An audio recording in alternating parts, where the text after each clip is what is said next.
Île de Penang en Malaisie.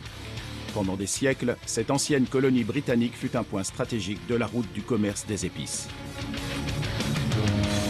Bateaux et ferries étaient le seul moyen de quitter l'île jusqu'en 1985, date à laquelle un pont de 14 km reliant Penang au continent est inauguré. 20 ans plus tard, le trafic routier sur le pont de Penang atteint son point critique. En effet, plus de 100 000 voitures le traversent quotidiennement. Le trafic sur le pont est toujours saturé. J'y suis déjà resté bloqué pendant 5 heures. Pour soulager le trafic, la décision est alors prise de construire un nouveau pont de 17 km traversant la mer. Le projet est confié à deux sociétés, l'une malaisienne et l'autre chinoise, qui se verront allouer un budget d'1,5 milliard de dollars. Budget nécessaire à la création d'une structure suffisamment résistante pour servir durant les 120 prochaines années. Mais ce chantier signifie combattre les éléments. D'un coup, la grue a tremblé. Je n'avais jamais vu ça. Le sol tremblait comme ça. Mon cœur battait la chamade. J'étais effrayé. Si un tsunami nous avait frappé, je pense que personne n'aurait survécu. Des événements imprévisibles. Mon ami a crié « Quelque chose va tomber !» J'ai pilé en urgence et on a sauté de la voiture. Tout s'est effondré. S'ils parviennent à surmonter ces épreuves, ils auront construit le pont le plus long d'Asie du Sud-Est.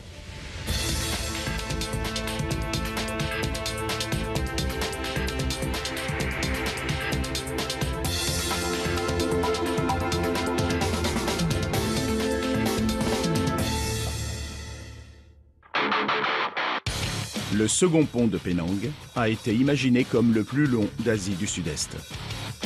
Il traversera le détroit de Penang et permettra de relier la ville de Batumang au sud de l'île à Batukawan sur le continent.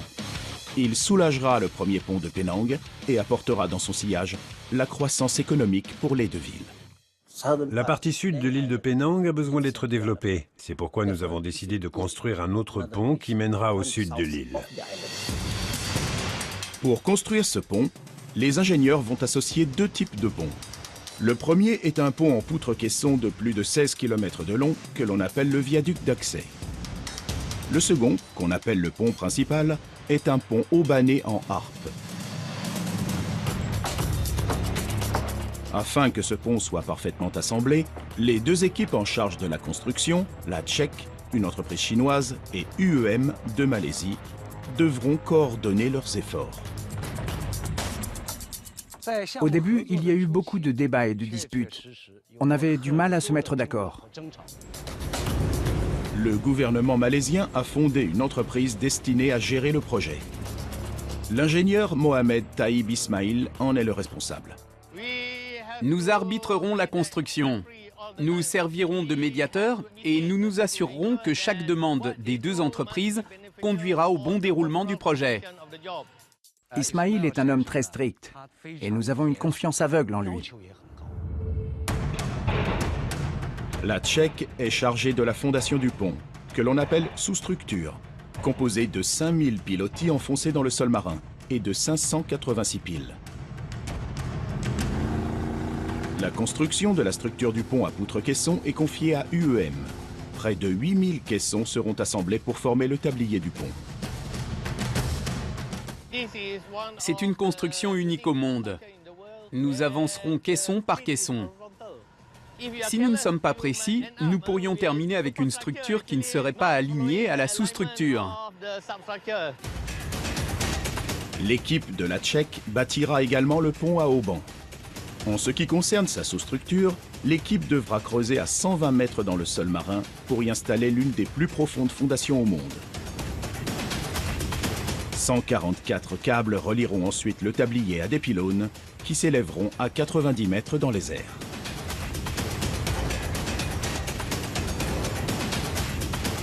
Le pont principal sera bâti dans la zone la plus profonde du détroit de Penang. Son tablier s'élèvera à 30 mètres de hauteur afin de permettre le passage des navires. Mais ces derniers représentent un grand danger, car une collision avec un bateau pourrait affaiblir la structure et les conséquences seraient désastreuses. Afin de renforcer les pylônes, Leurs semelles de fondation seront composées de barres d'armature d'acier mélangées à un béton spécialement traité pour résister aux effets corrosifs des eaux salées de la mer. Pour la construction de nos semelles, nous allons utiliser 2500 tonnes de béton en une seule fois. C'est une quantité énorme. Pour obtenir une telle quantité de béton sur les mers, l'équipe dispose de sa propre bétonnière flottante. Elle opérera sans discontinuer pendant 3 jours. Nous devons nous assurer en permanence que la bétonnière fonctionne parfaitement. Parce que parfois, les tuyaux peuvent se boucher, ou les matériaux ne pas bien se mélanger. Mais de la chaleur malaisienne résulte un problème. Les ouvriers doivent impérativement maintenir le béton en dessous de 36 degrés. Un coulage à température plus élevée mènerait à une dessiccation du béton, des fissures ou un éventuel effondrement du pont dans le futur. Pour combattre ces températures, de nombreux sacs de glace sont acheminés sur le site de préparation afin de refroidir la température de l'eau du mélange. Mais ces sacs de glace sont insuffisants. Nous avons besoin de réduire également la température depuis l'extérieur. Des tuyaux contenant de l'eau fraîche sont directement plongés dans la structure de la semelle pour la refroidir pendant que le béton s'écoule. On a installé des tuyaux de refroidissement dans le béton pour réduire la température interne et nous assurer que celle-ci est idéale. Après avoir coulé du béton pendant 48 heures d'affilée, la semelle de la première pile du pont à Auban est terminée. Pendant que l'équipe de la Tchèque se concentre sur la structure à Auban, l'équipe d'UEM, à terre, commence la construction des caissons qui permettront bientôt de traverser la mer. Une gigantesque usine de préfabrication se prépare à produire les milliers de caissons nécessaires. Construire plus de 8000 caissons ne sera pas simple. Pour cela, nous avons équipé toute une infrastructure qui couvre 20 hectares, soit plus de 50 terrains de football. Chaque caisson est composé de 6 tonnes de barres d'armature fixées ensemble.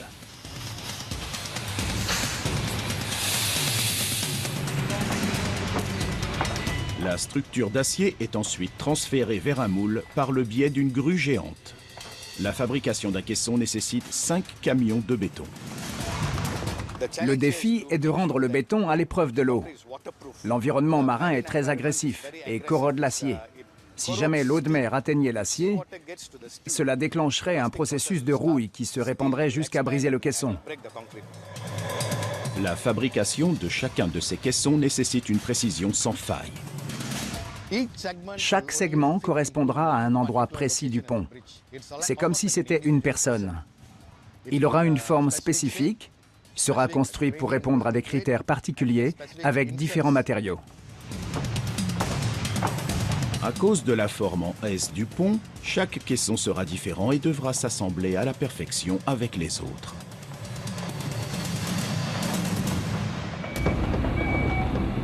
Mais l'équipe rencontre un problème. Les caissons sont fissurés en sortant des moules. De tels défauts pourraient mener au désastre. C'est vraiment un gros problème. Quand UEM nous a montré ces pièces, nous les avons quasiment toutes rejetées parce qu'elles présentaient de gros défauts de fabrication. Le chantier se voit considérablement retardé. L'équipe ne fabrique que 3 caissons utilisables par semaine, alors qu'elle devrait en fabriquer 30 fois plus.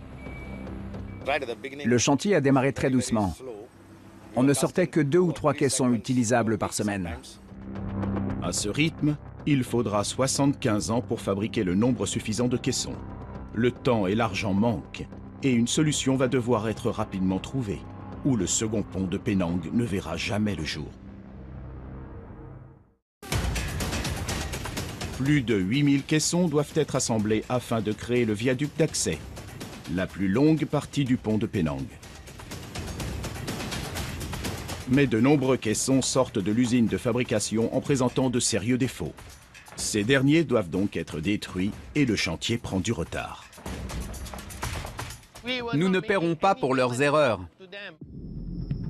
Après analyse d'experts, Kanapati Premakantan, le responsable d'UEM, découvre que le problème est lié au mélange du béton. Nous avons consulté des experts en béton du monde entier. Ils ont examiné le problème et nous ont donné leur opinion. Ils nous ont fait part de leurs calculs et des modifications à effectuer. Je pense que nos problèmes sont sur le point d'être résolus. L'équipe de construction des caissons a rencontré un autre problème. En effet, certains ouvriers n'ont aucune expérience en la matière. On a 600 ouvriers pour lesquels c'est la première expérience sur un chantier de ce genre. On a dû leur enseigner les bases très rapidement. Premakantan reste malgré tout confiant. On a démarré il y a 5 mois et on a résolu tous les problèmes. Il ne nous reste plus qu'à construire le pont. De 2 à 3 segments par semaine, l'équipe est passée à 16 par jour. Les caissons défectueux n'ont pas été le seul problème lors de la construction du pont de Penang. Des doutes sont survenus quant à sa capacité à supporter un séisme.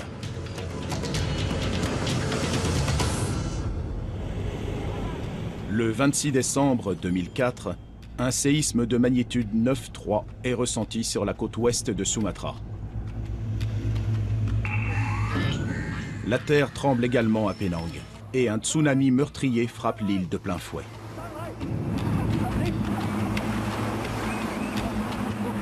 La Malaisie ne fait pas partie des zones à risque. Pourtant, le nombre de séismes recensés progresse. En fait, nous sommes plutôt proches d'une zone sismique très active. Nous devons donc rester prudents et prendre toutes les précautions nécessaires à la protection de telles structures. Ismail décide de faire du second pont de Penang le pont le plus résistant au séisme du monde. Pour cela, il fait appel au service de Malek Kamaruddin, un expert en protection antisismique de structures géantes. Les pilotis qu'ils ont déjà conçus et installés ne supporteront pas un tremblement de terre. Il ne leur reste donc que 2 options. L'une est le renforcement de leurs pilotis, ce qui leur coûtera de l'argent et allongera la durée du chantier. Et l'autre, c'est d'utiliser des appuis en caoutchouc à haut coefficient d'amortissement qui ne protégeront pas seulement les piles, mais aussi la structure, et en priorité le tablier.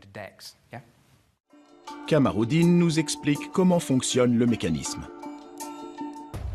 Ces tiges de métal représentent des structures de différentes tailles. On peut voir celle-ci comme une structure d'1 ou 2 étages, ou même un pont. Là, 5 étages, 10 étages, 20 étages, et celle-ci représente les tours jumelles Petronas de Kuala Lumpur, soit 88 étages. Je vais simuler un séisme, et nous verrons comment les structures réagissent selon leur taille. Contre toute attente, ce n'est pas la plus longue tige qui bouge le plus, mais la plus courte. Toutes les structures, qu'elles soient basses ou hautes, présentent ce que nous appelons une fréquence naturelle de vibration. Imaginons que je suis assez grand et fort et que je me trouve derrière une des tours jumelles Petronas. Je pousse son sommet et le relâche. La tour se balance et ce balancement est sa fréquence naturelle. Des chercheurs l'ont calculé, elle est de 0,1 Hz. C'est un chiffre très bas. Passons maintenant à cette structure, celle qui a le plus répondu à mon séisme simulé. Elle se balance bien plus vite. On est entre 3 et 4 Hz. Et la fréquence engendrant des dommages suite à un séisme se situe entre 2 et 6 Hz. Donc si un séisme frappe les tours Petronas, la fréquence naturelle de la structure n'entre pas dans la fourchette de fréquence d'endommagement du bâtiment. Il n'arrivera rien à la structure. Comme la fréquence de cette structure est située entre 3 et 4 Hz, donc dans la fourchette de fréquence engendrant des dommages qui est entre 2 et 6, elle sera confrontée au phénomène de résonance, c'est-à-dire une amplification de la réponse, parce que sa fréquence naturelle est plus ou moins la même que celle engendrée par le séisme. En posant des appuis d'amortissement sous cette structure, elle se comportera comme les tours Petronas. C'est la fonction principale de nos appuis. Nous changeons la fréquence naturelle d'une structure. On la fait passer de 3 à 4 Hz à 0,4 ou 0,5. C'est l'objectif de nos supports. Cette structure ne se comportera plus comme ceci, mais comme cela, lentement.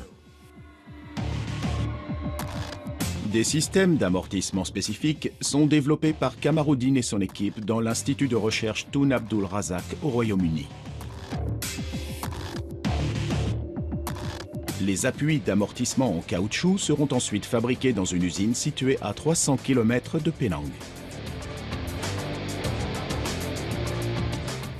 Nos appuis sont constitués de couches de caoutchouc et de métal. Ils sont uniques, car ils sont semi-intelligents. Dans des circonstances normales, quand il n'y a pas de séisme, les appuis sont raides. Mais lorsque frappe un séisme, les supports s'assouplissent.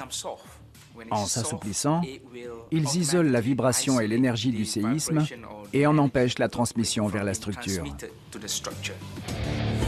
Les 1300 appuis d'amortissement protégeant la structure d'éventuels séismes sont installés. Et la pose des caissons qui formeront la route peut enfin commencer. Les caissons de 100 tonnes sont chargés dans des barges capables d'en supporter 700. Mais il y a un problème. L'eau fait moins d'1 mètre de profondeur à certains endroits. Les barges ne peuvent y circuler et cela peut entraîner l'arrêt du chantier. Ismail et son équipe ne peuvent se le permettre. Les caissons sont entreposés à l'usine de fabrication, mais il est impossible de les mener aux piles. L'eau est trop peu profonde pour la circulation des barges. La seule solution est le dragage de la mer. L'équipe chinoise de la Tchèque utilise des dragues à pelle pour créer un canal de 200 mètres de large. Juste assez pour que les deux barges puissent circuler, mais c'est étroit. On a rencontré un nouveau problème pour l'acheminement des caissons sur l'eau. La Tchèque a déjà assuré la construction de la structure d'un côté, mais à certains endroits, les bateaux ne peuvent pas circuler. L'idée est donc de créer un canal permettant la circulation des barges et des remorqueurs. Un seul dragage ne sera pas suffisant. L'immense pelle opérera pendant l'intégralité du processus de construction. Normalement, on creuse une fois et ça suffit. Mais malheureusement, notre canal artificiel s'envase rapidement. On doit donc draguer en permanence.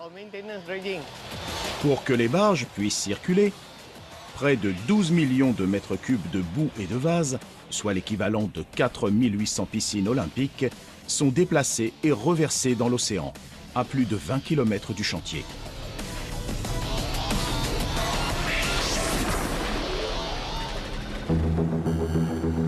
Le montage du pont en poutre-caisson peut enfin se poursuivre. 4 grues spéciales soulèvent les caissons pour que l'équipe de construction puisse les assembler. Le pont est construit caisson par caisson. Nos grues sont essentielles au processus de construction du pont. Sans elles, on ne pourrait pas déplacer nos éléments, ni les placer de manière aussi précise que nécessaire. Chaque barge, transportant 5 caissons, se positionne sous la grue et est immobilisée à son emplacement. L'immobilisation des barges de transport de caissons n'est pas une manœuvre de tout repos. Le moindre faux mouvement pourrait causer un désastre. Une équipe spécialement entraînée manœuvre une série de cordes afin de positionner la barge de manière très précise.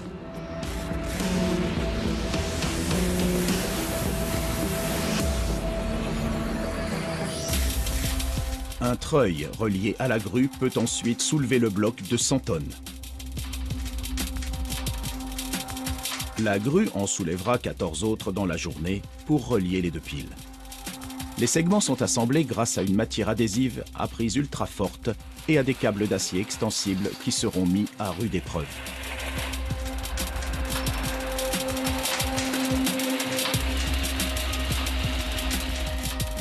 Les deux piles sont reliées. La grue va maintenant répéter inlassablement sa mission.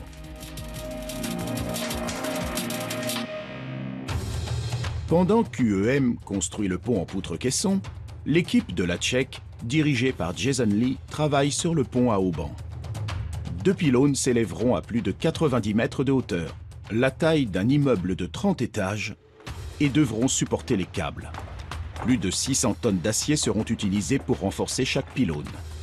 La Tchèque érige simultanément des supports d'acier provisoires afin d'installer la poutre de maintien. À une telle hauteur, la tâche est très périlleuse. Quand on lève ces tubes d'acier, on doit s'assurer qu'ils sont levés dans le bon sens, parce qu'ils doivent être soudés un à un. La sécurité ici est primordiale.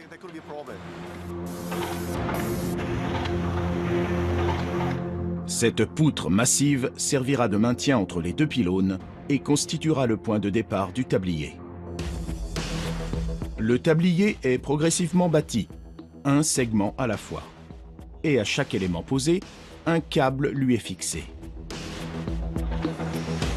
Plusieurs câbles d'acier sont contenus dans ces longs tubes de plastique.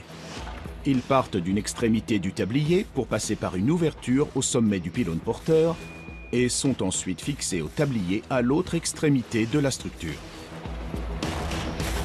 Chaque câble est individuellement soumis à une pression maximale.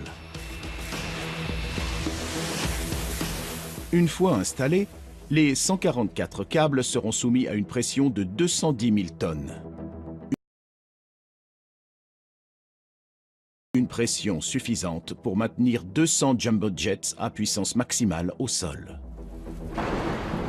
Le pont haubané devra pouvoir résister à la météo capricieuse de Malaisie. Les éléments s'y déchaînent souvent et sont impitoyables. C'est à ce moment que ces longs tubes spiralés interviennent.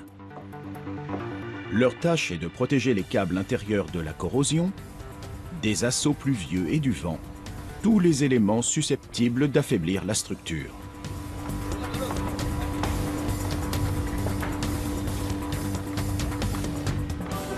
Le 11 avril 2012, les Malaisiens célèbrent l'intronisation de leur nouveau roi. Malgré les festivités, l'équipe de construction reste très concentrée sur son travail. Il est 15h30 et le grutier Ramaturai va vivre sa plus grande peur. D'un coup, la grue a tremblé. Je n'avais jamais vu ça. J'ai eu très peur. La terre tremble partout sur l'île. Le sol tremblait comme ça. Mon cœur battait la chamade. J'étais effrayé. Un séisme d'une magnitude de 8,6 frappe la côte ouest de Sumatra, à 419 km du chantier. Dans l'esprit de chacun, la crainte d'un tsunami meurtrier. Le site est à environ 800 mètres du rivage. Et si un tsunami nous avait frappé, je pense que personne n'aurait survécu. Avril 2012.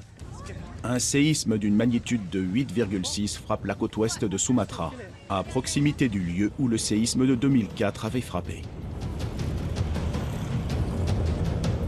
Ce dernier avait secoué toute l'Asie du Sud-Est et un tsunami dévastateur avait ensuite frappé Penang. Un nouveau tsunami pourrait être en chemin. L'usine de caissons se trouve au bord de l'eau. Près de 1000 employés vivent et travaillent ici. Le superviseur, Anwar Abdul, reçoit un SMS urgent.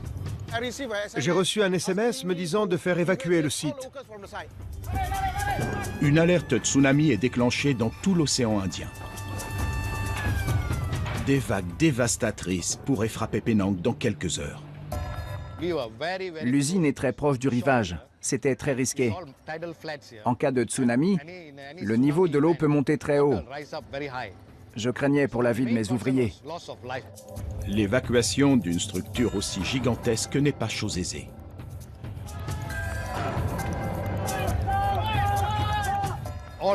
Les ouvriers ont abandonné le travail et tout le monde s'est retrouvé au point de rencontre. Nos chefs nous ont dit de courir nous mettre à l'abri, le plus vite possible. Mais il n'y a nulle part où courir. La zone entourant l'usine est parfaitement plate. On a réquisitionné tous les véhicules qu'on avait à disposition pour évacuer les gens. Mais regardez autour de l'usine. Vous voyez que c'est tout plat. Donc on ne savait pas où les conduire. On ne savait pas jusqu'où le tsunami allait frapper. Donc on a demandé les clés du stade, qui est à 8 mètres au-dessus du niveau de la mer, laquelle était potentiellement dangereuse.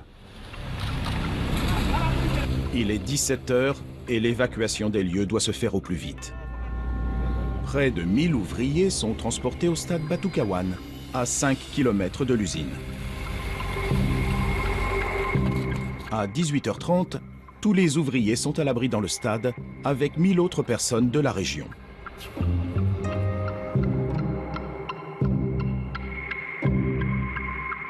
On y est resté environ 4 ou 5 heures. L'angoisse règne dans le stade. À 22 h, les autorités lèvent enfin l'alerte tsunami. Mais la secousse sismique a pu endommager les structures du pont. Une pile, dont le béton a été coulé 2 heures avant le séisme, inquiète particulièrement les ouvriers. Le chef de chantier, Mossa Youssof, l'examine. On a une belle fissure juste ici. Sur tous les ponts du monde se trouvent des fissures. Mais si elles sont trop profondes ou trop larges, la structure s'en trouve affaiblie. Youssof tente de déterminer si la pile doit être entièrement reconstruite ou non. Un échantillon de l'intérieur de la pile est prélevé. On doit déterminer si la fissure est grave. Youssof passe l'échantillon au microscope pour évaluer la largeur et la profondeur de la fissure. Les dégâts sont sévères. On va devoir réparer ces fissures. La solution: des injections de béton dans les fissures pour les consolider. Mais cette pile n'est pas la seule à devoir être inspectée. Ismail a donc appelé des renforts pour que rien ne soit laissé au hasard. Une équipe d'ingénieurs indépendants, dirigée par Matt Carter, s'assure que chaque centimètre du pont répond aux critères et normes de sécurité en vigueur. Nous venons ici tous les 2 mois passer quelques jours pour inspecter le site avec les clients et les chefs de chantier. Nous vérifions la qualité de la construction et si elle répond bien au plan d'origine. Carter était déjà présent lors de la phase de production de caissons défectueux. Il est important de comprendre qu'un tel pont est unique. C'est un projet pharaonique et il se produit toujours quelque chose. Il pourrait y avoir des problèmes de qualité, donc on a un système de contrôle qualité qui nous permet d'identifier les problèmes. Les équipes doivent tenir compte de nos remarques et s'améliorer pour la suite du projet. Le 20 décembre 2012, c'est le grand jour. L'équipe de Premakantan coule le dernier des 8092 caissons de la construction.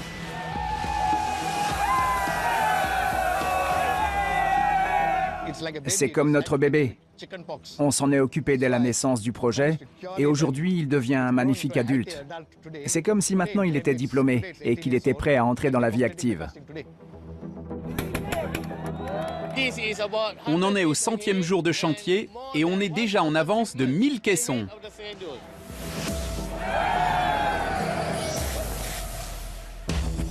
Mais ce travail sera vain si les tabliers du pont Aubané ne s'encastrent pas parfaitement. Les 2 tabliers ont avancé mètre par mètre sur le détroit de Penang, jour après jour, pendant 9 mois. Une fois le dernier câble attaché, 3 mètres sépareront les 2 extrémités. En avril 2013, le second pont de Penang arrive à un stade critique. Les 2 tabliers se connecteront-ils à la perfection ? La structure de notre pont à haubans est très flexible. Donc je pense qu'on pourra connecter les 2 extrémités facilement. Des techniciens contrôlent scrupuleusement l'avancée et vérifient qu'elle correspond aux plans initiaux. Tout est basé sur les plans. Notre tâche est de les suivre à la lettre. Si on en dévie, les 2 extrémités ne se rejoindront pas à la fin. Malgré les efforts déployés, il y a un problème. Un écart de 30 mm entre les 2 tabliers. les ingénieurs ont une surprenante solution. L'eau. Des tonnes d'eau. On remplit un bassin de 100 tonnes d'eau sur le tablier le plus bas, pendant que sur le tablier le plus haut, un autre bassin est rempli de 150 tonnes. Ils utilisent l'eau comme contrepoids. Une fois qu'ils auront versé l'eau de ce côté, on pourra corriger le défaut. La manœuvre est extrêmement complexe. Les ouvriers devront utiliser une pince géante pour forcer la jonction entre les deux segments du pont. Les ingénieurs attendent maintenant la fraîcheur nocturne pour couler le béton. Une prière spéciale est effectuée sur le pont pour célébrer la fin des travaux. C'est la coulée finale de notre pont. C'est important parce que nous avons finalement accompli la connexion structurelle entre Batu Kawan et Batu Mang de l'autre côté. Pendant que le ciment est coulé, des tonnes d'eau sont relâchées depuis le pont. L'eau est siphonnée afin de faire contrepoids avec le béton coulé. À la fin, les deux extrémités du pont se rejoindront. Les deux extrémités se retrouvent enfin. Les tabliers sont tous assemblés, constituant une route de 16 km 900 au-dessus de la mer. Aujourd'hui, le pont est terminé. Cela fait 3 ans que nous travaillons à ce projet. Avant, il n'y avait rien à cet emplacement. Et aujourd'hui, comme vous pouvez le voir, il y a un pont majestueux. Personnellement, je suis très satisfait. Et je suis surtout fier de partager avec le peuple malaisien et mon équipe ce moment exceptionnel. On est très fiers de notre travail. C'est une prouesse, mais la tragédie guette. Le 6 juin 2013, sur l'île de Penang. C'est l'heure de pointe. Une rampe d'accès au pont est en construction, gérée par une entreprise indépendante de la Tchèque et du EM. Tilasheni rentre du travail en compagnie d'un ami. On discutait, on rigolait et d'un coup, une énorme pièce de métal est tombée sur mon pare-brise et il a éclaté. Mon ami a crié « Quelque chose va tomber !» J'ai pilé en urgence et on a sauté de la voiture. Puis la route au-dessus de nous s'est effondrée. D'autres véhicules se trouvaient-ils devant celui de Tilasheni? Et si oui, ont-ils été écrasés par la rampe? Le 6 juin 2013, la travée principale du pont est terminée et le second pont de Penang doit être inauguré 3 mois plus tard. Khairul-Aizat supervise la construction d'une rampe d'accès menant au pont. Quand soudain, il entend un craquement. J'ai senti que quelque chose n'allait pas et j'ai dit à mes gars de partir. 3 de mes ouvriers s'en sont sortis, mais 2 autres n'ont pas réussi, malheureusement. Je courais et la rampe s'est effondrée sous mes pieds. Je suis tombé avec la rampe. Tout ce que je savais, c'est que j'allais atterrir dans les débris. Il y avait beaucoup de poussière. Je me suis évanoui et quelques heures plus tard, j'ai repris mes esprits et me suis extirpé tout seul des décombres. Puis une fois à l'air libre, je me suis évanoui de nouveau. Les secours sont immédiatement appelés sur le site. Une section de 30 mètres de la rampe est tombée de 18 mètres de hauteur sur une route à double voie. J'ai été choqué de voir qu'un élément suspendu, encore en construction, puisse s'effondrer de la sorte. Les secours, en arrivant sur place, ont mesuré l'ampleur des dégâts et se sont immédiatement mis au travail. Le problème, c'est que l'accident s'est produit en pleine heure de pointe, à l'heure où les gens reviennent du travail, et c'est ce qui me préoccupait le plus parce que cette route est très fréquentée. Après l'effondrement, j'avais très peur que de nombreuses personnes soient restées prisonnières sous les décombres. Les dégâts sont considérables. Et il est impossible de vérifier si des personnes sont enfouies sous les décombres. Les secours recueillent des témoignages, comme celui de Tilasheni, pour avoir des détails. Il y avait une moto et une voiture devant nous. Nul ne sait si des personnes se trouvent sous les décombres. Des décombres qui pèsent plus de 300 tonnes. soit le poids de 3 Boeing 737. La grue géante ne parvient pas à tout déblayer. À minuit 40, les secours découvrent une voiture sous les décombres. On pensait aux personnes dans la voiture. Si elles étaient mortes, blessées, toujours en vie. On est intervenu aussi vite que possible, mais les conditions n'aidaient pas vraiment. En tout cas, dans l'espoir que la personne dans cette voiture soit vivante, nous avons fait tout notre possible pour la sauver. Les équipes de secours s'organisent. On cherche des traces de survivants, des voitures, des traces de sang. Dégagez ce que vous pouvez et inspectez. Mais attention, c'est votre sécurité avant tout. Ils trouvent une plaque d'immatriculation et demandent aux personnes ayant signalé des disparitions de se rendre sur place. Les services de sécurité et de santé de Penang, ou DOSH, suivent les événements de très près. 1 heure après l'incident, j'ai rassemblé mes hommes et on s'est précipité pour surveiller la zone et collecter les informations basiques. Elles nous permettront plus tard de pouvoir débuter notre enquête. L'effondrement de la rampe inquiète les autorités et le DOSH ordonne l'arrêt immédiat des travaux. L'enquête sur les causes de l'incident devrait prendre du temps. Au cours de notre enquête, nous nous concentrerons sur le problème de la structure, sur la manière dont elle a été installée et comment elle a été fixée. Le moindre élément sera examiné. Après enquête, si nous découvrons la preuve que les normes de sécurité n'ont pas été scrupuleusement respectées, nous intenterons un procès. Bien qu'ayant travaillé jour et nuit sans interruption, les secouristes ne parviennent pas à s'approcher du véhicule écrasé. Une excavatrice est apportée sur le site afin de déplacer les décombres. L'Aldin Zainal Abidin arrive inquiet sur les lieux de l'accident.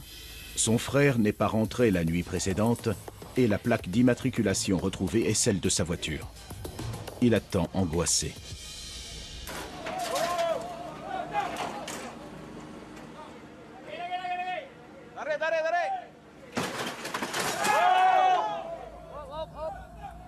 « 25 heures après l'effondrement, Tajuddin Zainal Abidin est retrouvé à bord de sa voiture.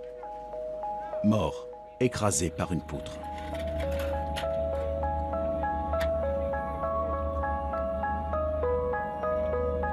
Son frère ne peut contenir sa peine.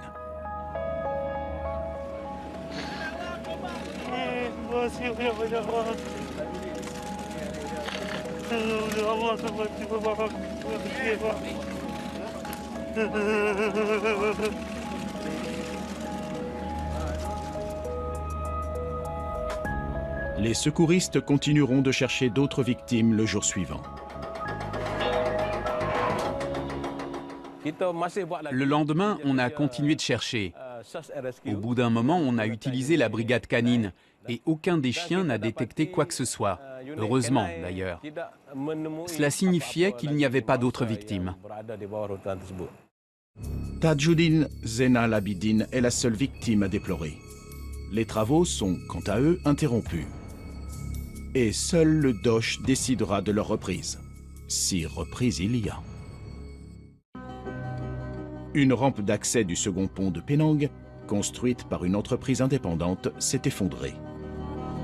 Les services de sécurité et de santé de Penang, ou DOSH, ordonnent un arrêt des travaux pour inspecter les lieux. On s'est penché sur les causes probables de l'effondrement, les plans, les supports temporaires, et on a analysé le sol. Puis nous avons interrogé les témoins oculaires de l'accident, soit plus de 60 personnes. Résultat, l'entreprise de construction de la rampe est poursuivie en justice pour non-respect des mesures et des normes de sécurité au moment des travaux. Le procès est actuellement en cours et j'espère que nous obtiendrons des résultats positifs. Des mesures de sécurité strictes ayant été mises en place, le DOSH permet la reprise des travaux. La rampe peut être terminée et la construction entrer dans sa phase finale. Le plus important est de confirmer le comportement structurel du pont. La travée principale est conçue pour supporter 1200 tonnes. Elle doit répondre à des critères très précis et il n'y a qu'une manière de vérifier ses capacités, un test de chargement. Une multitude de capteurs, appelés les niveaux de déflexion, suivront les mouvements du pont alors qu'il sera soumis à rude épreuve. 17 remorques, d'un poids combiné de 595 tonnes, sont alors positionnées au milieu du pont. Les études ont montré que la déflexion maximale n'est que de 25 mm, alors que nos consultants avaient tablé sur 31. Notre pont est donc encore plus robuste que nous l'avions prévu. Début décembre 2013, la rampe est fondrée et reconstruite. Afin d'éviter un nouvel accident, Ismail insiste pour que des tests de chargement y soient effectués, mais aussi pour prouver au public que la structure est sûre. Nous avons chargé 360 tonnes, soit 15 camions de 24 tonnes. Le véhicule d'un particulier pèse environ 1,5 tonne. Donc nous avons concentré beaucoup de poids sur cette rampe. Et la structure a réagi comme prévu. Les chiffres de déflexion sont moins élevés que ceux que nous pensions. Nous sommes donc satisfaits du résultat. Il n'y a rien à redire. C'est de la belle ouvrage. Le 1er mars 2014, le second pont de Penang est achevé et s'apprête à recevoir ses premiers usagers. Les gouvernements chinois et malaisiens voient ce pont comme une collaboration entre les deux pays. C'est un moment historique pour nos deux nations. Les équipes de la Tchèque sont très fières d'avoir pris part à ce projet. C'était une grande opportunité pour nous. Les mots me manquent. Nous sommes très satisfaits et fiers de ce que nous avons accompli. Les Malaisiens se ruent sur les routes pour essayer leur nouveau pont. Ils sont des milliers à attendre pour être les premiers à l'emprunter. C'est un moment particulier pour Ismail. Aujourd'hui, c'est un grand jour. Nous attendons ce moment depuis 5 ans et nous y sommes. Le pont va être inauguré malgré toutes les épreuves que nous avons traversées. J'en suis véritablement très heureux et très fier.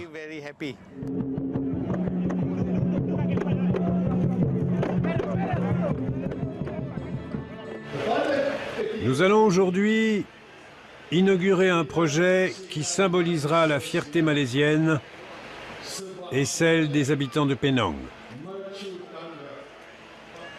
C'est un moment historique pour notre peuple. Nulle part ailleurs, il n'existe un pont aussi majestueux que celui que je m'apprête à inaugurer ce soir.